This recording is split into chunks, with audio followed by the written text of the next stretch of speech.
again, everybody. Welcome to the show. How's your bracket?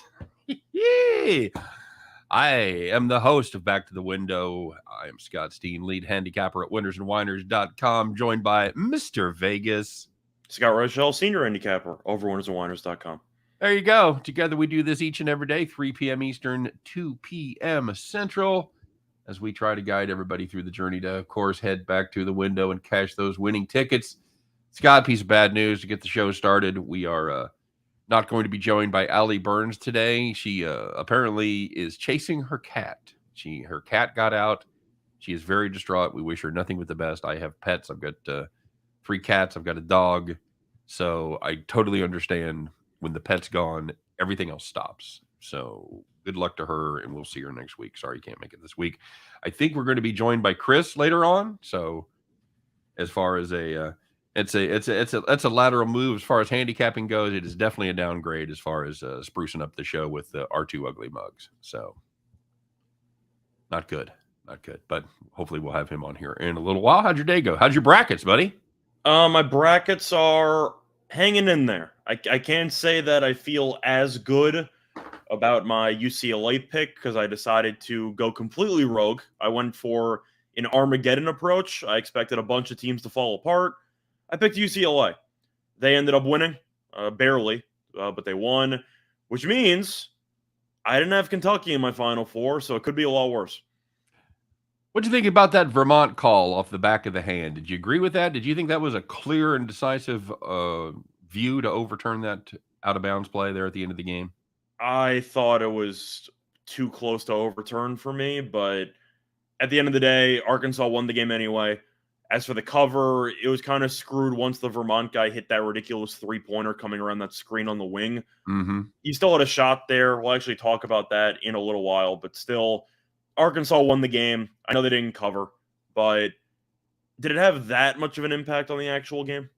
Yes, it did, because they were down 2 points with under 20 seconds left, and they would have had the ball. Instead, they gave up the ball. So yeah, I'd say that was a pretty big swing. I'm trying to actually remember the exact situation. They were down 2. I just told you they were down 2, and Arkansas turned it over. They trapped them. They trapped them on the sideline, got what appeared to be the turnover, and then did not get the turnover. So huge swing. I think I had it reversed in my head where I thought Vermont trapped. So my bad. I flipped it. Yep. Very good. Ninja says, call the cops on Scott. The under today was free money. Yeah, that's right. It's a rare day. We come on the air. I've already hit my play of the day, had the under in the Loyola game. Scott, you and I were talking about that game. Ohio State won despite shooting 1 for 15 from downtown and turning the ball over 17 times. They won by double digits. They are the first team since 1961 to win a tournament game with scoring less than 60 points. So I'm also kind of annoyed JC Stone because I was actually going to bet that, and I completely forgot to do it this morning. Yeah, South Carolina women in the 1 versus 16 matchup, they're laying 44, and JC's telling me they're up 44-4 at the half. 40. Yeah, I knew South Carolina was going to kill Howard, or no matter what the spread was. I thought they'd win by 50, but truth is I completely forgot about betting it. That's my bad.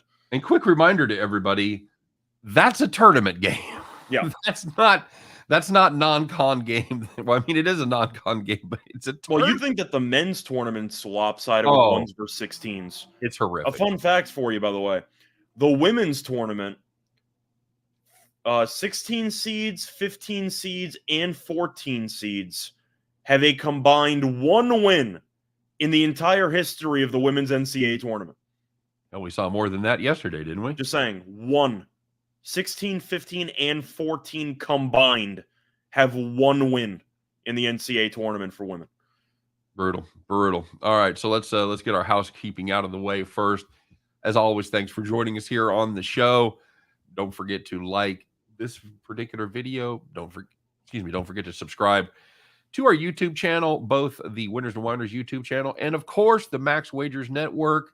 It's the best combination since chocolate and peanut butter, Scott, as they've put the Winners and Winers folks together with the picks and parlays folks and stirred it all up, and it comes out as Max Wagers Network. So it's the best of both worlds. So make sure you get over there and check out their offerings. Of course, Sean Higgs doing the midday show the plus money honey, the aforementioned Allie Burns, doing her thing there at the what's the name of her show? I'm totally blanked. Morning Wood. Your Morning Wood, and then we were on Total Chaos. And then Chris King and Jim Williams doing their parlay show. By the way, Scott, Chris, still hot on the parlays. I played his 6-teamer yesterday. 35-1, sir. It hit. Yeah. I played it personally. So if you are not checking out Chris King, and hell, he even does premium picks as well. My premium players, if I had a 6-1 parlay for my premium players, they wouldn't leave for a year. So for God's sakes, get over there and check that out. Of course, then at 3 o'clock Eastern time, it is Scott and I doing our thing, followed up by the cleanup hitters, and that's Larry and Detroit Lenny and his crew doing game time decisions with Tim Earl. And by the way, Lawrence, I also had the under in the second half of that Loyola game. Yeah, very good. Times. Very good. You go to Vegas, Scott, and it's 70 degrees in upstate New York. There you go. So you got on the plane, it was snowing, right? Yep, or it was snowing the day before. All right. So well, I'm probably gonna have a late night though, because of course my flight back to New York is leaving at 7 a.m. So I'll probably pull an all-nighter tonight. So we'll see what happens. Good luck to you. Oh, that's right. By the way, Lawrence, yeah, you're welcome. I don't know if you remember this, but you remember last minute when somebody asked us for golf picks? Yes. So I mentioned 3 guys. I said Morikawa, Burns, and Answer. And Burns was actually tied for the lead after the first round. So if you took Burns' first round leader, you actually made money. Outstanding. Hey, somebody asking us about Miami and USC. I'm going with USC. Got to. Even though it's the Pac-12, it is the other down conference that we've talked about. We ranted about yesterday, and that's the ACC. Yeah, that's a. Normally, I'd take the points in that situation because I think it's pretty close to a pick 'em, but I think USC is just a better team, and I think they've got a little better inside presence with Mobley. Well, yes. I was going to say, just to quickly interrupt there, do you believe in coaches ATS in the tournament, or do you believe that's just coincidence? It tells me how many games. It depends on the body of work. If you've got 10. three games or 100 games, then 10. It's a different situation. 10 games? Getting close where I'll look at it. I'm sure I would base my entire decision on that, but it's something worth looking at, yeah. So I'm bringing it up because USC's coach, Andy Enfield, in his entire career, is a 9-1 ATS in the NCAA tournament. It's like the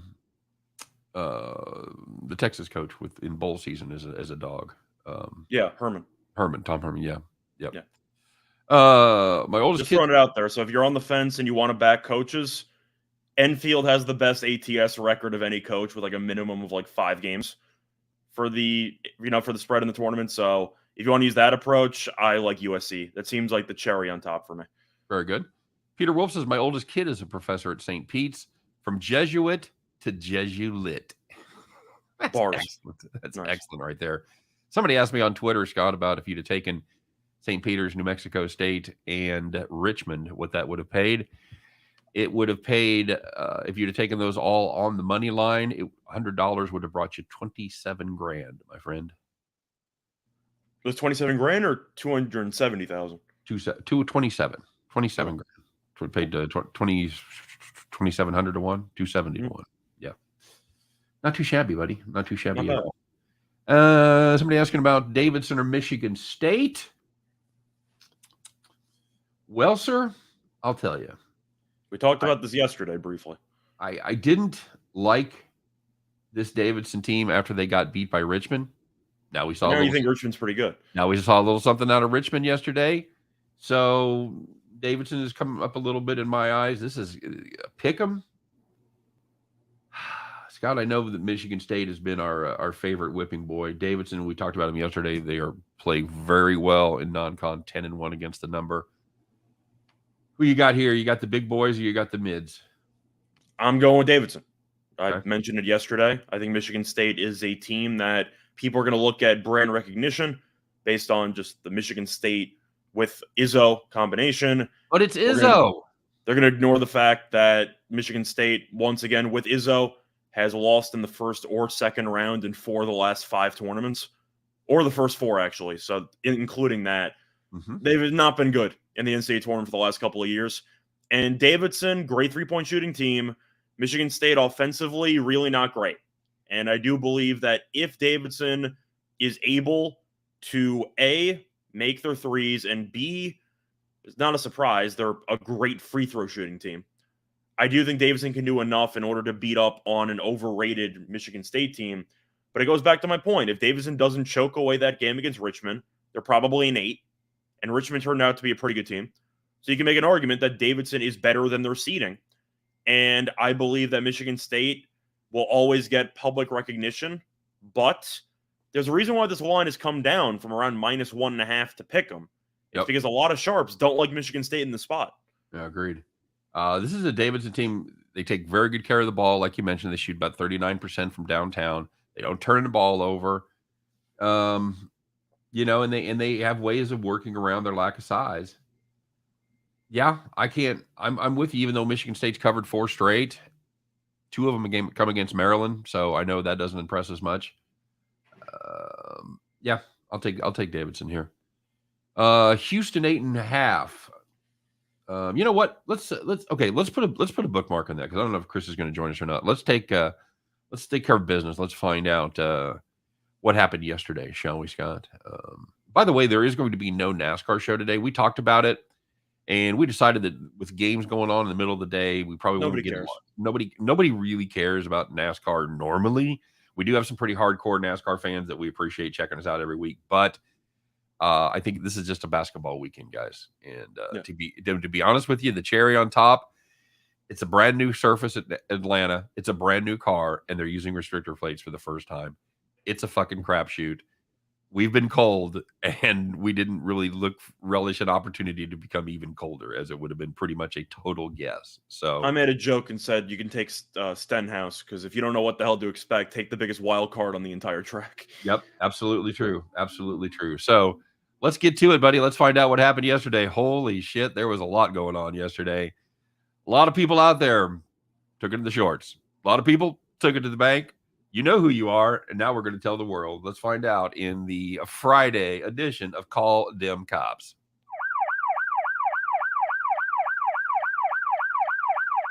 All right, very good indeed. We are going to start off. Surprise! It's in the NCAA tournament. San Diego State on the money line against Creighton.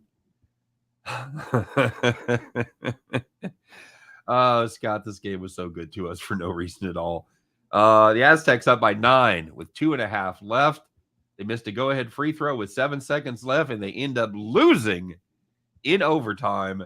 Hello. And you tweeted what I thought was absolutely accurate. You said we have 0 chance of covering this game in overtime. And lo and behold, the devil jumped up, and there it was, as Creighton not only covered with the 2.5, they beat them outright. Hallelujah. But sorry, if you had the Aztecs on the money line, for most of that game, you had the better team, except when it counted. Got to call the cops. Well, just to backtrack for a second, I said before, or I put in the actual sheet, led by 9 with 2:30 to go, and then missed the go-ahead free throw. So you might be wondering what the hell happened in that span of about a minute and a half. San Diego State did not score for the final 3:50 of regulation. Yep. Said, we're done. We're done. They were done. Bradley choked away the free throw, which truth is we might have been safe anyway, but you don't know about the last-second fouling there, but It worked out in the end. Anyway, if you had the Michigan-Colorado State first half under 64.5, you had 64 points with 3 seconds left, and Colorado State misses a shot. Michigan gets the rebound, basically underneath its own basket. Michigan takes a couple of dribbles, and Colorado State, one of the guys going back on defense, accidentally bumps into the guard with the ball. They called the foul 60-plus feet away from the basket, and Michigan made 1 of 2 free throws. First half landed 65. That's Donaghy. Brutal. It was a foul. That's just a terrible play. Finally, if you had Arkansas -4.5, a game we talked about a little bit against the Catamounts, they led by 4 with 4 seconds left. Vermont tried to foul, but Arkansas threw the ball up the court, and there wasn't quite enough time because he was there. He was going for the breakaway, Scott. He was going to jam the shit out of that ball. but the buzzer sounded just before we got to the top of the key. Game over. Arkansas wins by 4. So sorry if you had the Hogs minus 4.5. Call the cops. Well, that was kind of the situation where the refs sometimes, especially in the NBA, will call a foul even if the guy gets rid of the ball and they touch him like a couple seconds after. Right. That's what happens that's what happened in the Arkansas game. And yet they just decided to not blow the whistle, and there you go. Referees got shit to do. Let's get it on. Let's move on. And Lauren's talking about how the Mountain West 0-4 ATS. I believe we had that throughout. A lot of fun. We yak a lot, and I know people sometimes tune us out, but occasionally we have some nuggets in there. Occasionally. That's right. If you weren't listening about the Mountain West, I'm very sorry because they went 0-4, including losing the play-in game. So yeah, yikes. All right. Well, there was some good news out there as everybody's, or at least a lot of people's brackets are in flames. But there were some people that made some money yesterday, and they had the right side of it. And there were some definite games where you didn't have to sweat it too much. Scott, those people were out there. They were taking it easy yesterday because they were sitting in the rocking chair. So the first one was New Mexico State plus 6.5 against UConn, led by 10 at the half. They almost did not win the game, but then they were always going to cover the game because they won outright by 7. Kind of funny side story, by the way. I was in the Wynn Sportsbook, and I was getting some lunch during the end of that game or so. And, of course, everyone there is on the dog because they're trying to make money, taking plus money, whatever. So somebody behind me, they're all cheering when the game's basically over. Somebody just screams out, "Let's go Lobos." And I absolutely lost it because I thought that was so damn funny because he clearly just didn't know that there's multiple New Mexico teams. I found that extremely amusing. Nice. A real fan is what you're saying. Yeah, but he made money. So, he might not know much about the sport, but he made money. He was looking at his ticket. His thumb was probably over the ST. So he screams out, "Let's go Lobos." I'm like, they in the CIT or something? What's going on? Patino make it to the basketball classic? New Mexico, arguably third best Lobos behind Rebecca Lobo of Me and You and a dog named Boo, and then the New Mexico Lobos. I think they're in that order. Yeah, in that order. Correct. Yeah. Hey, Scott, if you had St. Mary's against Indiana, an Indiana team that both of us liked, but played a double overtime game just 2 days ago, and that's not good. No, they didn't. That was Rutgers and Notre Dame. Oh, sorry. Yeah, you're right. They had to play against Wyoming, but they had to travel 2 time zones. That's right. And face off against a West Coast team in the West Coast. Yep, they had the bad travel spot. My bad. It did not go well. St. Mary's, maybe a pretty good team. Maybe a pretty good team because they led by 12 at halftime. They ended up winning by 12. Indiana showed up in the second half as I guess most of the team arrived. Wait a second. I think I actually missed. I think I typed that in incorrectly. St. Mary's won by like 30. That's right. They blew the shit out of them. Yeah, I'm trying to remember. I think I accidentally put down 12 twice, but they won by like 30. I should have caught that. Yeah. Let me actually see how much they won by. It wasn't pretty, I'll tell you that much. But well, see, that's what you farm shit out to a millennial. That's the kind of shit. My bad. Right there. What did they win by? I don't know. They won by 20. They won by 29. Okay. My bad. Very good. You want to bring us on home here, buddy? Don't change it now. Last one. I changed it now. Deal with it. The last one, if you had Akron plus 13.5 against UCLA, they never trailed by more than 4 points in the entire game. Truth is, they kind of choked away the money line late, but they ended up losing just by 4. They ended up covering the spread. That was the last game of the 6-teamer that the King hit for me. So I was the only sweat in that whole night was really the Wild in overtime. Yeah. They were down a man in the shootout and were able to dodge the bullet and then put the biscuit in the basket with about 10 seconds left in overtime before it went to a shootout. So I know it's still very, very early, but Delaware looks pretty good right now against Villanova. They're up 6. I mean, there's 10 minutes left in the first half.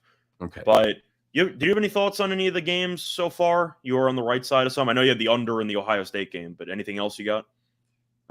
You mean as far as today's action goes? Yeah, I mean, I personally like Tech. I just thought they would bury Montana State. Yeah, I didn't see much. Wow, they buried Montana State. I mean, they're up 33 right now. I got Yale as a premium. I thought they'd be able to slow it down enough and play that backdoor shit against Purdue, but that does not look good right now. I think I've got 14 points there. Ohio State looking that good against Loyola was a surprise. Did they look great, or did Loyola just look? Well, let's say the Ohio State defense. Can we say that? Yeah, we can. We can also make the argument that Loyola, though, offensively shot like 26% roughly from three and from the floor. I think it was 28% from three and like 26 from the floor, something like that. So Right. it was one of those games where Loyola could not get the ball in the basket, whether it was a three, whether it was a two. They couldn't hit a free throw to save their lives. Truth is, Williamson was brutal for Loyola in the game. I mean, just looking at the actual numbers here, Loyola went 15 of 56 from the floor, 8 for 28 from three, and 3 for 10 from the foul line. Oofta. That's awful. That is, yes, indeed. Scott Nowak says North Carolina was the real rocking chair game.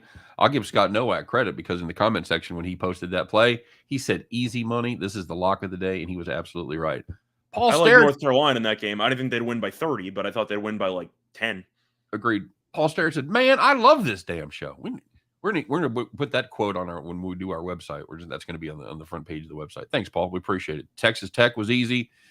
Loyola couldn't make a layup. Yeah, they couldn't make shit. They were bad. You guys like Notre Dame against Alabama? I kind of have to, right? Alabama. What do you think, buddy? I think I have to. Do you really want to lay points with Bama? Of course not. We have made a season out of fading this overrated fucking Crimson Tide team. I'm not going to stop now, Scott. It's a team that's just 11-20 against the number. No. They've lost 3 in a row entering the tournament, with one of those losses to being against Vanderbilt. Not great there. Now Notre Dame, you worry about struggled with Rutgers. It was a coin toss game, right? But I mean, Rutgers is not a bad team. They got the job done. There's your double overtime. Does that bother you? You worry about that? Of course, it's not ideal, but at the end of the day, the thing is, would you rather have a team that played in double overtime a couple of days ago, or a team that hasn't played in about a week and a half? That's a good point. I don't know. Personally, this Alabama team seems like they lost focus a lot during the season. I'm not sure it's the best time for a week and a half off. So I think for me, I don't know if you're going to read too much into the first round games. Is the ACC better than people thought? Because North Carolina absolutely just killed somebody. We'll see. Marquette might just suck. I mean, there's multiple ways to look at it, but the Big Ten, the Big Ten so far has been meh. The SEC has been, well, to be honest, pretty awful because Kentucky just straight up lost. But Tennessee dominated though. Tennessee dominated. Auburn was okay. I mean, they were awful early. They picked it up in the middle and carried it on. But yeah, I don't know. But from what I can tell, the ACC seems like the teams there are okay. So maybe it's the opposite of the Mountain West, where you see Mountain West teams look really good against other Mountain West teams. You think, oh, man, that's a good team. You see ACC teams look shitty against other ACC teams, and it could be the fact that that league is pretty good top to bottom. Yeah. Is that the point you're making? Yeah, pretty much. All right, very good. Notre Dame beat UK. Duke beat Gonzaga this year. Also true. Very true. That's stepping up for the ACC. It's a good point. What else we got in the comment section, buddy? Texas, I see somebody asking about Texas versus Vermont. Virginia Tech. Oh, I mean Virginia Tech. Sorry, Vermont. I like the Hokies. I mean, we just talked about how the ACC has been better than people expected, but Virginia Tech was the double-digit seed that I personally had going into the Sweet 16. Yep. I think that they're just a very good basketball team. Yeah. And you can look at the early season numbers and everything like that. They had a couple of injuries. Things weren't gelling properly. But you're looking at a spot where Virginia Tech just dominated the conference. They've been playing extremely well for the last 2 months, basically. I think Virginia Tech's better because Texas, even though they play good defense, they really just can't score. No, and here's the problem. They haven't been able to score all season. The defense has gone downhill. Yeah. They've given up some points. You know, they've given up 81 to West Virginia, give up 78 to Oklahoma, they give up 80 to Baylor. So if you've got a team with a pulse, this Texas defense isn't as good as it was early in the season. I'm all about Virginia Tech in this one. You and I talked about them a lot. It's the red hot team. They won 7 of their last 8. I got the Hokies there. Yeah, I agree. Although I do want to ask something because David the Italian brought it up with Marquette having Shaka Smart as the coach. Right. I believe I mentioned this. I don't know if I actually mentioned this on air or I mentioned this just in person with a couple coworkers. I don't remember. In your But mind. Shaka Smart has not won a tournament game in his last 6 attempts. Yeah, we talked about that. I thought we did. Like, he's just not as good in the tournament as people think he is. Right. He's still living off that run. And that run was like 2012. Like, for about a decade, he's done nothing besides losing the first round. That's the only thing he's done. He's 0-6 in his last 6. Here's Renzo Brothers kind of breaking stride a little bit, asking about the NBA. Dallas Mavs against Philly. What do you make of this Philly squad, Scott? I think Philly is a team that, of course, is pretty good. I don't think they're going to do really much in the playoffs. I think they'll win a round. I think that's basically it. Dallas ended up having a nice win against the Nets. Of course, you had no Kyrie, so I guess the question I have to ask is, if you had to beat the Nets on a game-winning shot with Kyrie not in the lineup, are you impressed by that win, or do you believe Dallas should have definitely won more easily? Well, based on how people have done against the Nets without Kyrie, they probably should have won much more easily if there's. Well, that's also tricky because Durant missed a decent amount of games too, so Durant played. True.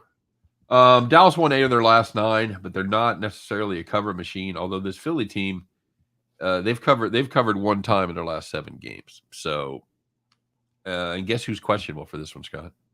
Is it Embiid? It is Embiid. What and you want to spin the big wheel of possible injuries for Embiid? What is it? Leg. It is back. Damn. Back. The same thing that lady misses entire year at KU.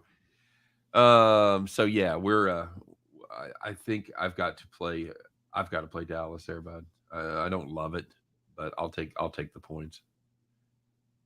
You? Yeah, I see that John Doe's asking about Seton Hall against TCU. I guess my point here is that we're talking about conferences to back and fade. The Big East, we kind of got to talk about them, right? I know Creighton won barely, but they beat the other conference that's ridiculously bad in the tournament. UConn got blown out. They basically got blown out. I mean, they trailed the entire game against New Mexico State. Right. Villanova right now is in a battle with Delaware. Is it time to kind of write the Big East as being, let's just say, an overrated conference, or do you have to see more? Because I know you're still in the first half of that Villanova game. You're down 3 with 6 to go against the 15 seed, and one of your other good teams in the tournament ended up losing New Mexico State, and the runner-up in the conference needed a 9-point comeback in the final 2 minutes to beat San Diego State. I don't think the Big East is very good. Well, you forgot to talk about Providence. Now, Providence took care of business against the everybody's darling. They pulled away late. They ended up winning by 9. But were you impressed by Providence though, or do you think they just did enough to get by? No, I think they did enough to get by against the team that's again was a good team in a bad conference. So I'm just saying I might just be out on the Big East. Of course, there are a couple of exceptions like Providence. I like Ken Palm's daughter didn't get in there, but whatever. Still. I'm not sure about the. Oh my God! What do you just wait until shit's going down by your hotel? It's really, I don't know, just different day. Okay. Same stuff. Either way, do you think it is concerning though when the 2 teams that make your conference title are struggling in the first round of the NCAA tournament? It's not good. It's not a great look. Somebody wants to know. Yappo wants to know, how old is the kid on the right? This kid right here. We'll bring Chris in. Scott, you are 24. You will be 25 in June, right? That is correct. Yeah, Chris, we knew you were back there, but you didn't have a camera on, so we weren't sure if you were like ready or not to actually come on the air. So he's in his car. I'm driving, so I wasn't going to turn it on. Okay, I didn't know that, so I thought you were going to turn it on. Okay. My bad. I'm driving in my car. Yeah, not like it's deciding to rain now, but that's typical whenever I have to go somewhere. I heard it's pretty warm though in upstate New York though, so Buffalo might actually not have snow for once. I know you're nowhere near Buffalo, but yeah, you're about 800 miles off. Yeah, I know that. Is it warm by you too, or it's a little bit colder by you? I know my parents had snow the other day when I talked to them, so they get snow until May. What just happened says that Virginia minus 15 seems like a steal. Is Virginia stealing money from anybody today, guys? Say what? What am I looking Do I at? want to lay 15 points with a team that can't score? Huh? You in? Are you? What's it? What are they going to? What is the game going to land 113 or so? And I'm supposed to cover 15? I mean, maybe, but no. Just generally speaking, I wouldn't lay 15 points on a number that's going to come in that low. No. that's the problem. Is that your percentage is just got to be so high. I'm also confused. Minus 15 in what? Where are you seeing that? I'm looking at that. They're 2-point like dogs to North Texas. What are we talking about? At Virginia minus 50. And Virginia Tech's like plus 1.5 too. I don't know what team you're talking about. What just happened? You got to help us out, buddy. I was going to say the only team that I knew that was favored by 15 was Duke. It was like 17, and like I said, Villanova was like 15.5. I don't know if anybody else is favored by that much on the books today. And I just went through everything with Jim on the show before I came on here. So somebody's confused about the line. I see two lines that are pretty large in the NBA, but that's the Trailblazers and that's the Thunder. I know that's not Virginia and based. The Heat, Oklahoma City is big. Yeah, not the Virginia. What was the ABA team? The Virginia Squires. Squires, that's right. I kept wanting to say Colonels, but that was obviously Kentucky. Wait. So I'm guessing he forgot a decimal point. I think he meant Virginia Tech 1.5.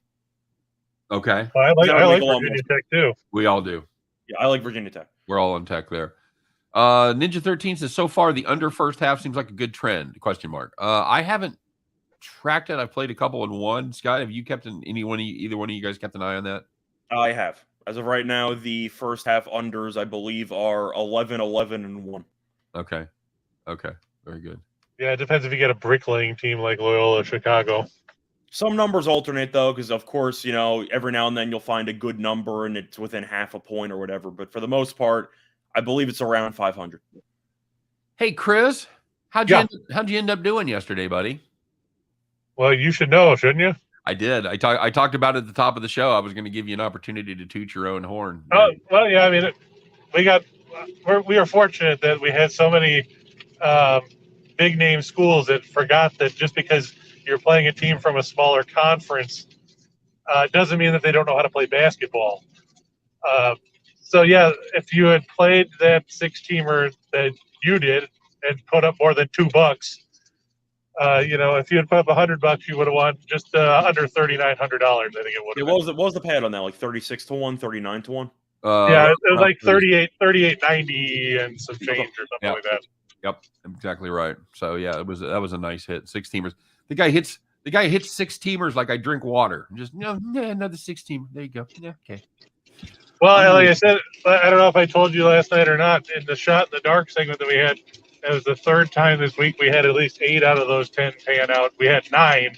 If the Florida Panthers would have shown up in the third period down the stretch against Vegas, we could have won all 10. But that's what I get for thinking that Florida might actually, decide to play road hockey. Of course, I also wasn't expecting Sergei Bobrovsky to be out of net and having to go to Spencer Knight.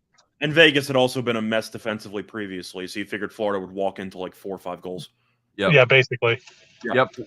What just happened confirmed he was Virginia Tech. He was asking about at 1.5. He's going to go stand in the corner now. I do have a question for you guys, though, about the tournament today, because I'm sure a lot of people might want to be tempted to take an underdog after what happened with St. Peter's and everything yesterday. Is there one underdog, let's just say 5 points or more, that you think has a decent shot to actually win the game today?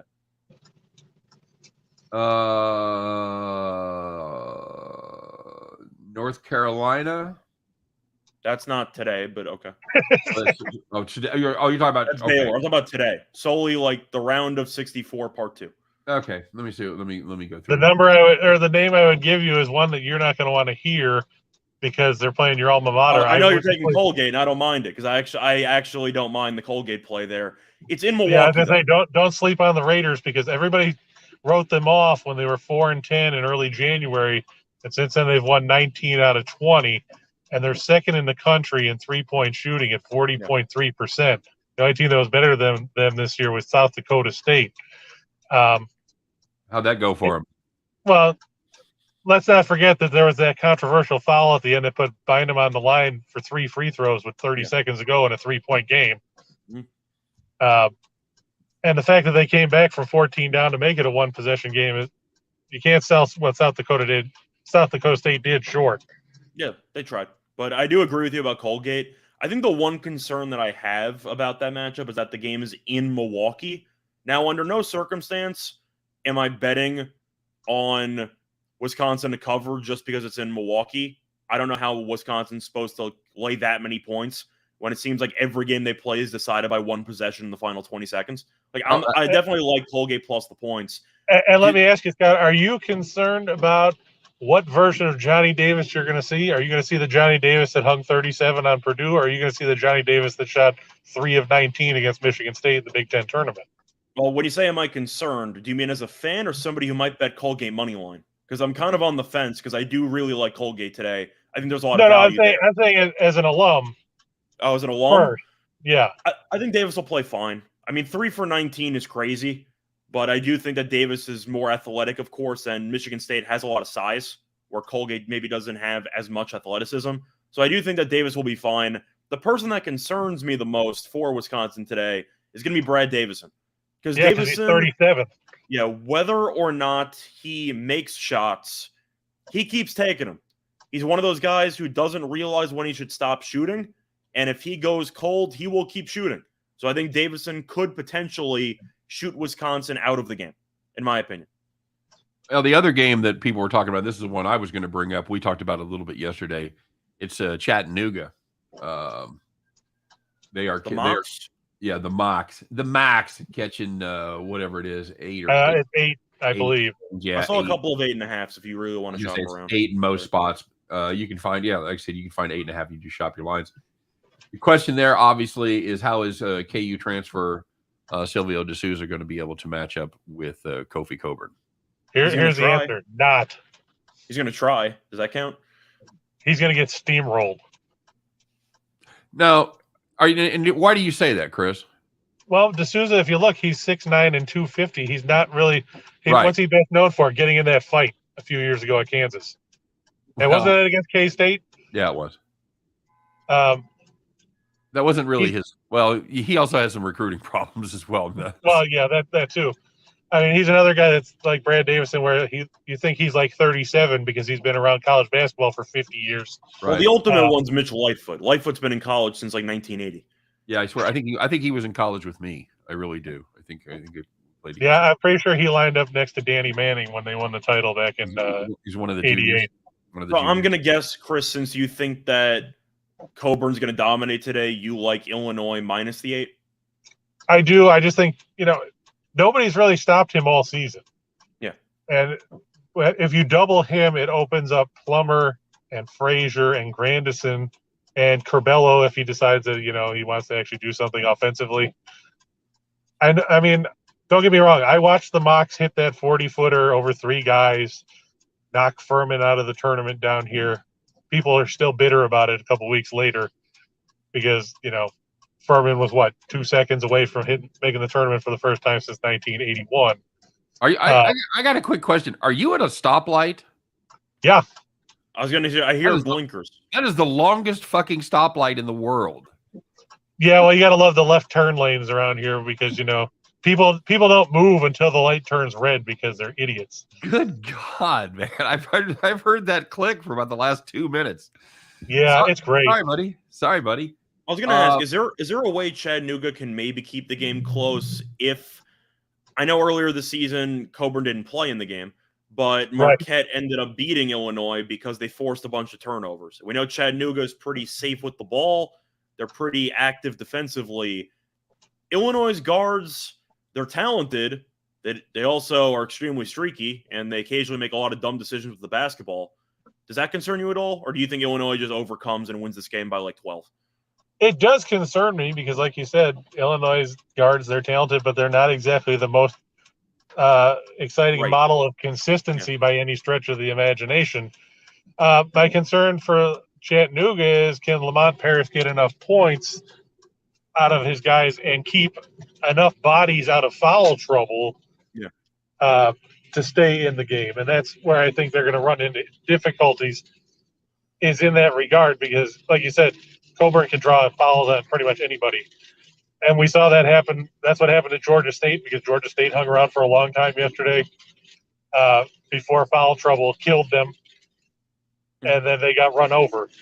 And that's what I'm worried about in the case of Chattanooga. Will they be able to stay out of trouble? Will they be able to avoid committing turnovers themselves?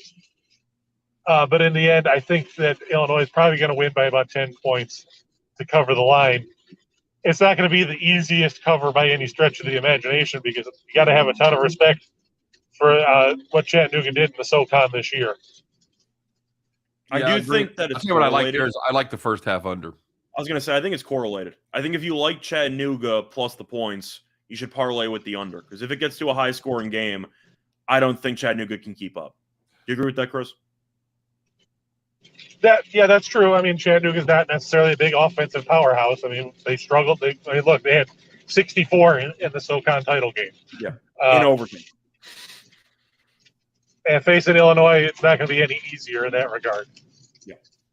Yep. So if Illinois gets out early, they can turn that one into a rout quickly.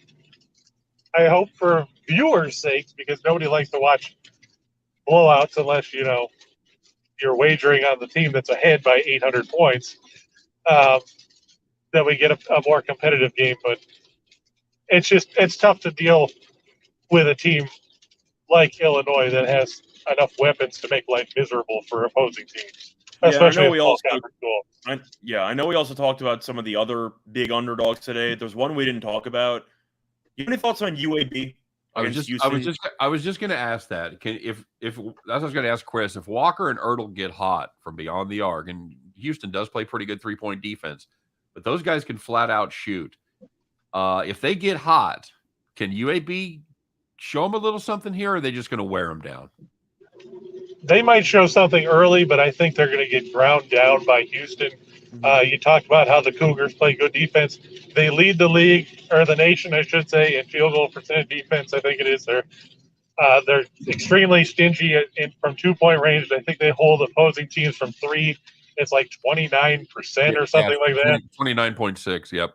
Yeah, so it's going to be a difficult night. I know that UAB is a great offensive team, but one thing that people overlook with Kelvin Sampson's squad is they're like 55th or so in the nation in scoring offense themselves.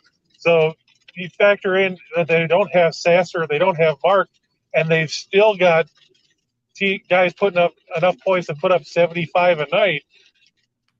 And they're better defensively than UAB. I think UAB can hang in for a half or so, but eventually those jump shots are going to stop falling because Houston just suffocates the life out of opposing teams. Yeah, they just don't let you get a good look. And I think Houston's going to end up pulling away in the second half and move on here. I like Houston. Like I said, a team that can overcome injuries to their leading scorer and one of their other key guys, and still have 4 other guys averaging in double figures. They're a dangerous team. I don't care who they're playing. I also like Houston because I just think rebounding-wise, UAB is going to get absolutely dominated on the glass. That's the problem. If I was going to get involved with UAB, it'd be the first half. They come out, they're fired up, the adrenaline's going, they make some threes.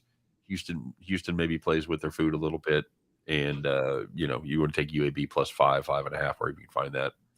I would agree with that. I don't hate that. If I had to go if I had to back UAB at some point, it'd be first half for sure. Any thoughts on Notre Dame, Bama? Yeah, JB, we both like Notre Dame. We're a little worried about the travel spot, but we've made a career out of fading Alabama this year, so we're going to continue that. Chris, what are your thoughts on Bama and Notre Dame? I actually go the other way because I've made a living out of fading Notre Dame because the one time I picked them, they lost to Florida State in Tallahassee. I'm just concerned. We saw this with Indiana. They had to travel out west after they won the play-in tournament or the play-in game, and they got waxed yesterday by St. Mary's. The thing that scares me about Notre Dame, they don't have any depth. You look, they have 7 guys. 6 of them played at least 33 minutes. 3 of them played more than 40. You're facing an Alabama team that has depth, And if there's one thing that Nate Oates likes to do, and he did it at Buffalo, and he's done it everywhere else, it's run teams into the ground, and that's not Notre Dame's style at all. You look, they're 256 or something like that in tempo, somewhere in that range. Alabama is 12th.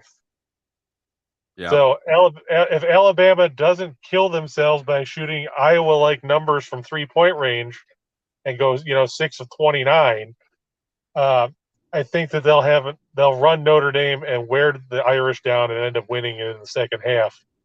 However, with that said, if Alabama plays dumb basketball, which, like you said, they've done it before, they did it against Vanderbilt, they've done it against they did it against Auburn, they've done it against other teams. Iona. Yeah, well, yep. That was also early in the season. I'm talking about down the stretch. They played dumb basketball against Vanderbilt. They played dumb basketball against Auburn. I'm just saying it's been consistent the entire season. Is that they seem to always play dumb basketball. By the way, thanks. I'm gonna thank Chris Lyons for the compliment.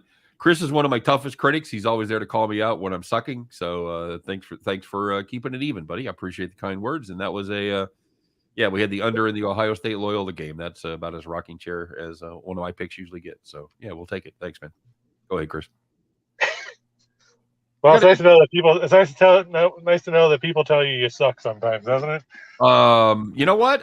It comes with the territory. I'm okay, and my only problem is people like, well, you really lost that game. Like I don't fucking know. Like, oh, I didn't even watch that. Oh, really? I didn't even know. Thanks for letting me know. But other than that, yeah, no, I'm a big boy. I got shoulders. It's okay, man. Just be polite about it. Don't be a dick.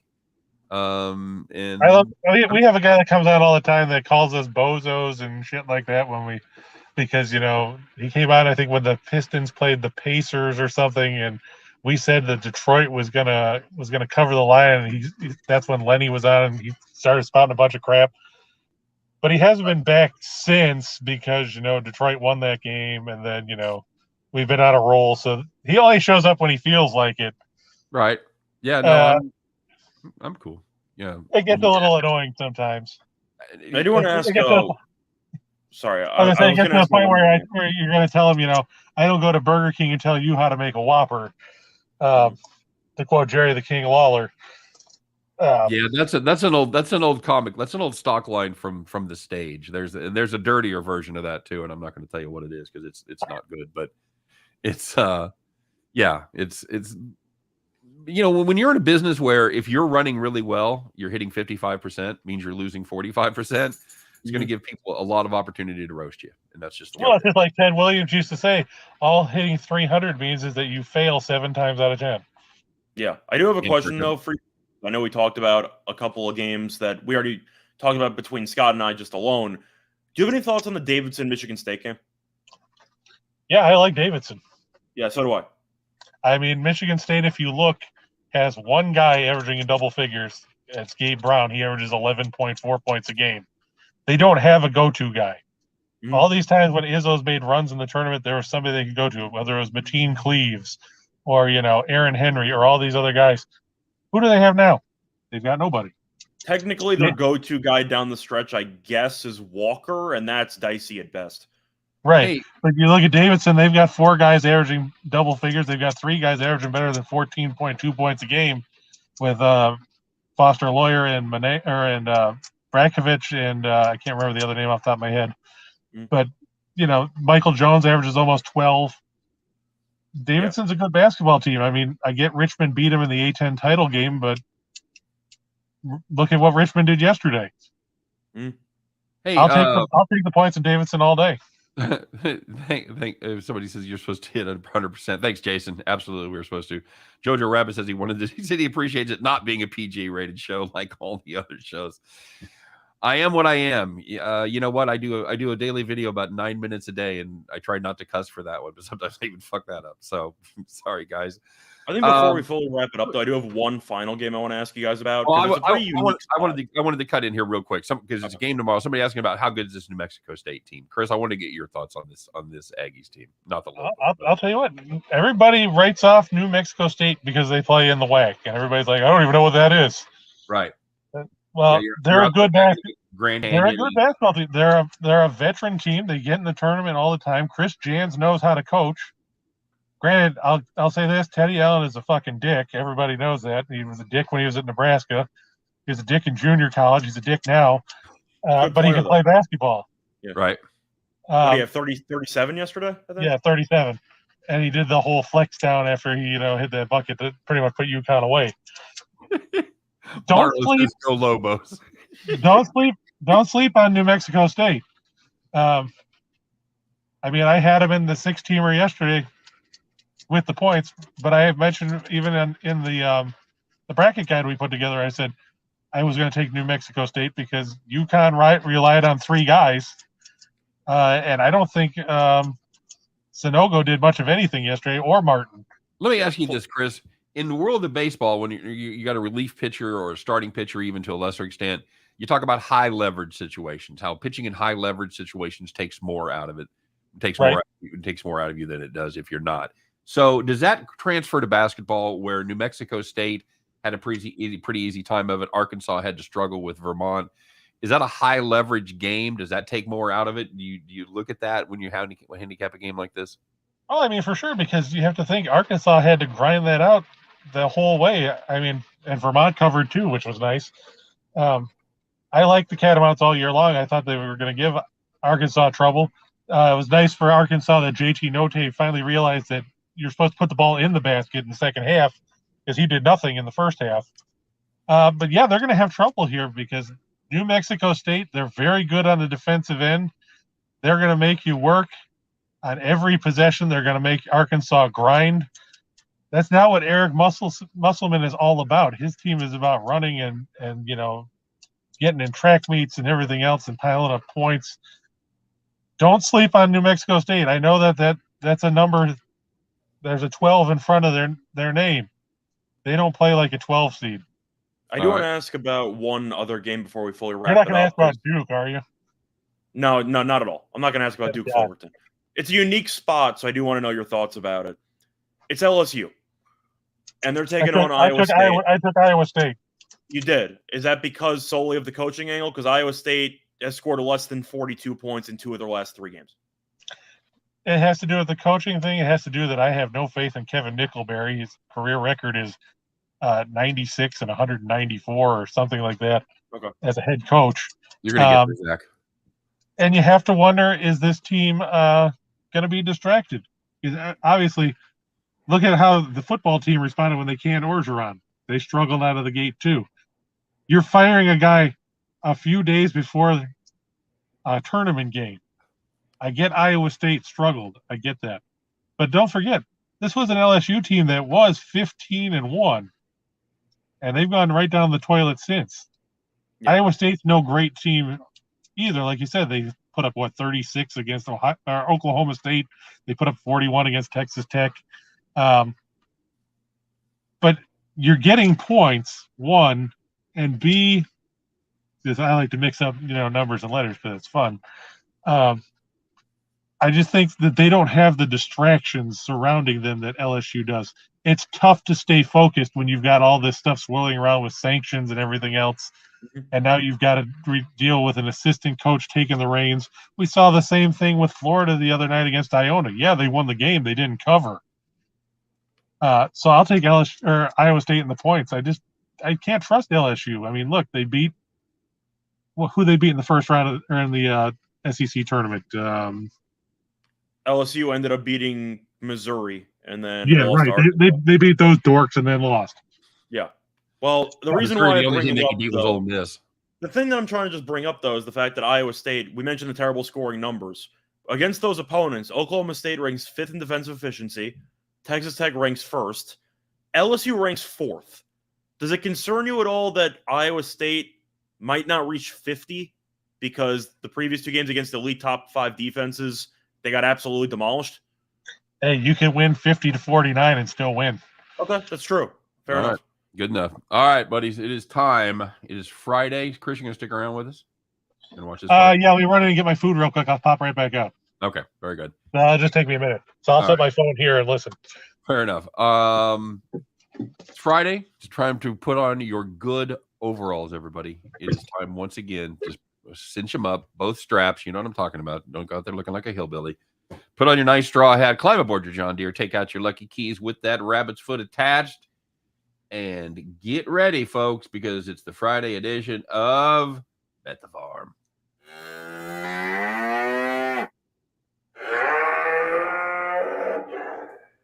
All right, Scott, I know we had a Bet the Farm play yesterday. How'd that go for us? So we ended up assuming that a Blue Jay would manage to beat or at least cover against an Aztec, and they did. They covered the +2.5 as they won outright. Never a doubt. Cue the banjos!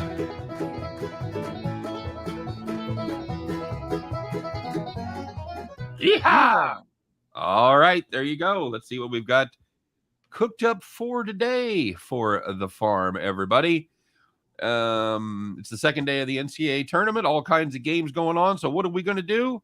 We're going to the NBA, kids. We're going to take a look at one of our favorite fades, and it is the LA Lakers as they head north of the border to take on the Toronto Raptors.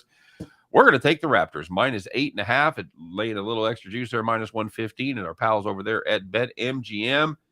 And this is a Toronto team that is playing pretty good basketball right now, 5-0 straight up and against the number over their last 5.